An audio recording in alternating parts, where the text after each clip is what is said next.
অত্যাধুনিক প্রযুক্তির প্রদর্শনী এবং বৈশ্বিক শিল্প সহযোগিতার প্ল্যাটফর্ম হিসেবে বেইজিংয়ে আনুষ্ঠানিকভাবে উদ্বোধন হয়েছে তৃতীয় China international supply chain expo.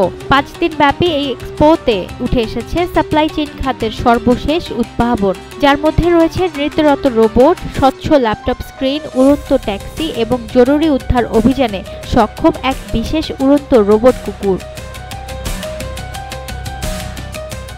প্রদর্শনীটি 16 July থেকে 20 জুলাই পর্যন্ত চলবে এবং এতে 6টি প্রধান খাতে সাপ্লাই চেইন প্রযুক্তি তুলে ধরা হচ্ছে। প্রযুক্তিগুলো হলো গতিশীল সরবরাহ, পরিচ্ছন্ন জ্বালানি, স্মার্ট যানবাহন, ডিজিটাল প্রযুক্তি, স্বাস্থ্যকর জীবনধারা এবং সবুজ কৃষি।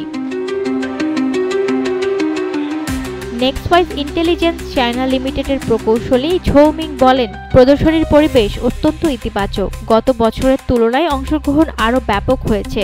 আমাদের জন্য এটি শুধু পণ্য উপস্থাপনের মঞ্চ নয়, বরং খাত সংশ্লিষ্ট আপস্ট্রিম ও ডাউনস্ট্রিম অংশীদারদের সঙ্গে সমন্বয় ও প্রয়োগ ক্ষেত্র সম্প্রসারণেরও সুযোগ।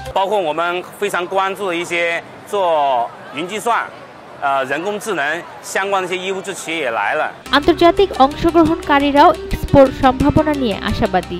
আমেরিগ্রো গ্রুপের পরিচালক ম্যাথিয়াস ভিনসেন্ট গার্বার বলেন, নবায়নযোগ্য শক্তি খাতে চীন আজ বিশ্ব নেতা। এখানে অংশ নেওয়া প্রতিষ্ঠানগুলো অত্যন্ত উদ্ভাবনী ও অগ্রসর মানসিকতার। এই মঞ্চ আমাদের জন্য পারস্পরিক বোঝাপড়া, শিল্প বিনিময় এবং ভবিষ্যৎ সহযোগিতার ক্ষেত্র তৈরির এক অনন্য সুযোগ।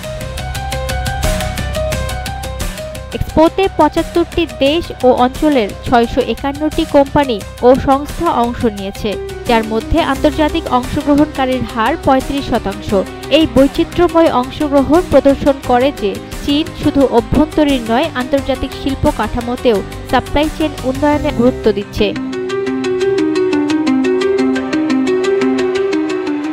প্রদর্শনীর আয়োজকরা আশা করছেন এই এক্সপো প্রযুক্তিগত অগ্রগতি এবং বৈশ্বিক অংশীদারিত্বের নতুন দিগন্ত উন্মোচনে গুরুত্বপূর্ণ ভূমিকা পালন করবে।